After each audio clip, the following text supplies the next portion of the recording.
मित्रों, recycling technology के बारे में बात चल रही है।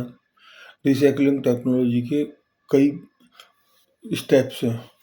सबसे पहला स्टेप जो है रिसाइक्लिंग टेक्नोलॉजी के अंदर टेक्नोलाइजेशन ऑफ रॉ मटेरियल है, जो कि मेन पार्ट है कि आप जो मटेरियल को यूज़ कर रहे हो, जिससे आपने अलॉय बनाना है या आगे कास्टिंग करनी है, वो आपका मटेरियल कैसा है। चाहे वो डाई कास्टिंग इंडस्ट्रीज़ है, चाहे एक्सट्रूजन है, चाहे बर्तन इंडस्ट्रीज है, चाहे वायर रोड इंडस्ट्रीज है, कोई भी इंडस्ट्रीज है। सबसे पहले ये देखना ज़रूरी है कि जो हम स्क्रैप यूज़ कर रहे हैं वो स्क्रैप यूजेबल है या नहीं है।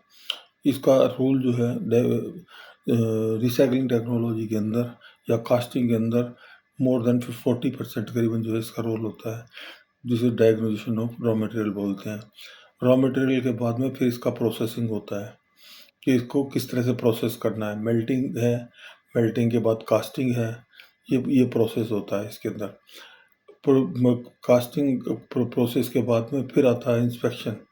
इंस्पेक्शन जो है दो तरह का हो गया। एक तो हो गया प्री कास्ट इंस्पेक्शन, जैसा कि मैं बार बार कह रहा हूँ। एक होता है पोस्ट कास्ट इंस्पेक्शन।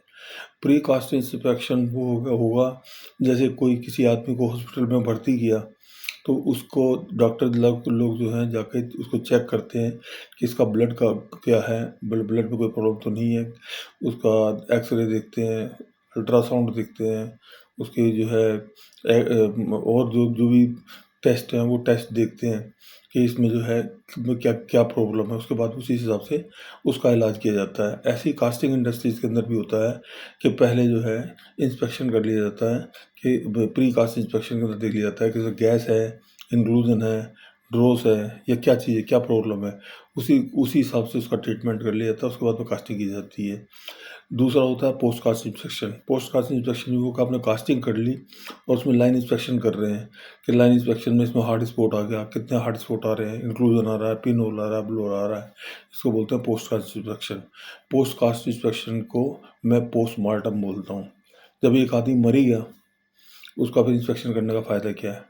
उसको मरने से पहले इंस्पेक्शन करो ना, कि भाई क्या नाम से जो है यदि मरने से पहले इंस्पेक्शन कर लोगे तो वो जो है उसके बचने के चांसेस हो जाएंगे। जो कास्टिंग रिजेक्ट हो रही है उसके रिजेक्ट होने के चांसेस जो है कम हो जाएंगे। इसको जो है पोस्ट कास्ट इंस्पेक्शन बोलते हैं।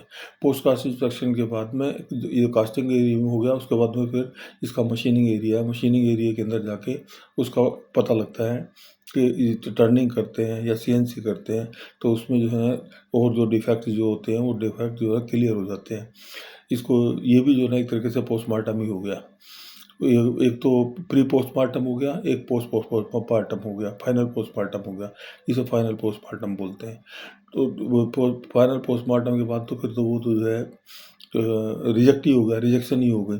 यदि इसी को जो कि आपका सीएनसी के बाद में या मशीनिंग के बाद में जो रिजेक्शन आ रही है, इंक्लूजन आ रहा है, ब्लो होल आ रहा है, पिन होल आ रहा है, उसी को यदि पहले ही चेक कर लिया जाता तो वहाँ पर रिजेक्शन जो है ये कम हो जाता, रिड्यूस हो जाता और या ना के बराबर हो जाता। ये इसी तरह से जो है इंडस्ट्रीज़ के अंदर जो है रिजेक्शन जो है बढ़ती है। और रिजेक्शन बढ़ती है सिर्फ थोड़ी सी लापरवाही की वजह से ये रिजेक्शन बढ़ती है। और ये काम किसी बहुत बड़े इंजीनियर का या मेटलर्जिस्ट का नहीं है।